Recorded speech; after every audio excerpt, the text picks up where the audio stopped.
Have you ever stared at a pile of shopping bags and thought, how did I spend so much money? Maybe you went to the store for just one thing and ended up with a cart full of stuff. Like that time I needed toothpaste but came back with a hoodie, three candles, and surprise, no toothpaste. Or maybe your paycheck vanished and you don't know how. This is called spending without thinking. But don't worry, you can fix it. Today, I'll show you how to take control of your spending, save more, and maybe even get out of debt. Here's what we'll cover. 1. Why overspending happens. 2. Simple strategies to stop it. 3. How to build a budget that works for you. Let's dive in. 1. Spending without thinking. One big reason we overspend is focusing on the price tag, but ignoring how much effort it took to earn that money. Let's say you buy a $200 shirt. If you make $10 an hour, that's 20 hours of waking up early, dealing with traffic, and missing out on fun just for one shirt. You might wear it twice. Was it worth it? Try this. Think about your last impulse purchase. How much did it cost? How many hours of work did it take to pay for it? Do you still use it? Now imagine putting that money towards something that truly matters, like a vacation or paying off debt. Small purchases might not feel like a big deal, but they add up. Soon your wallet feels empty, and the stress kicks in.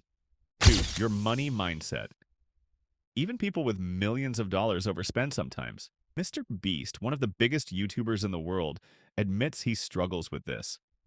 Overspending isn't about how much money you have, it's about how you think about it. Your money mindset shapes your habits, even if you don't notice. Which one sounds like you? Saver. Loves saving but misses out on fun. Spender. Enjoys spending but forgets about bills. Avoider. Ignores money until it's too late. Investor. Grows money but stresses about risks. Take action. Write down your money habits. Are you a saver, spender, avoider, or investor? Understanding your mindset is the first step to smarter spending. 3. Fear of missing out. FOMO. Sellers know we hate losing more than we love winning, and they use it against us. Imagine someone offers you $500 now or a 50-50 chance to win $1,000. Most people take the $500 because losing feels worse than winning feels good. That's why we buy things on sale or labeled limited edition. We think, if I don't buy it now, I'll miss out forever. Here's a tip. Before buying something, ask yourself, if I skip this, will it really matter in a week, a month, or a year? Most of the time, the answer is no. 4. Instant gratification. Spending feels good in the moment, but the thrill fades fast, and regret often follows. Think about saving for a bike, but blowing your allowance on snacks. Now, you have to wait longer for the bike. Waiting can be hard, but it's worth it. Fun fact. Studies show people who learn to delay gratification often succeed more in life. Next time you're tempted, ask yourself, what will feel better? A quick thrill or reaching my goal? 5. Emotional spending. Sometimes overspending isn't about stuff. It's about feelings. If you're lonely or bored, buying something might make you feel better temporarily, but it doesn't solve the real problem. Pro tip. Instead of shopping when you're emotional, try these alternatives. Go for a walk. Journal your thoughts. Call a friend or family member. Stopping overspending doesn't mean giving up everything fun. It starts with making intentional choices. How to stop overspending. Step 1.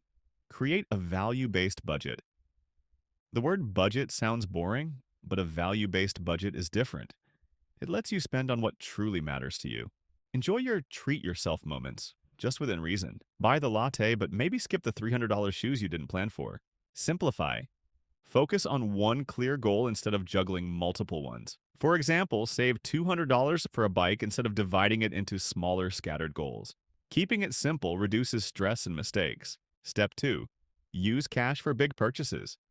Paying with cash makes spending feel real.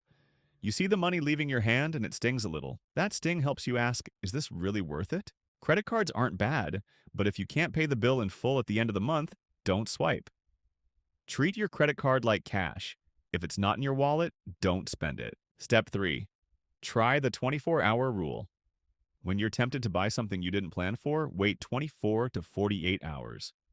Most of the time, the excitement will fade and you'll realize you didn't need it. Step 4. Set long-term goals. Having a big goal makes saying no to small things easier. Let's say you're saving for a $200 bike, but you want a $5 snack.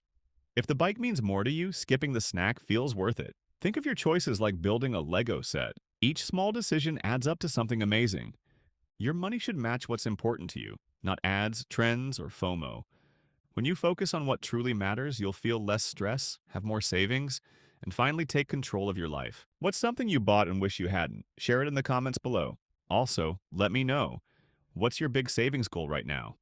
If you found this helpful, don't forget to like, subscribe, and hit the bell for more tips on building a better financial future.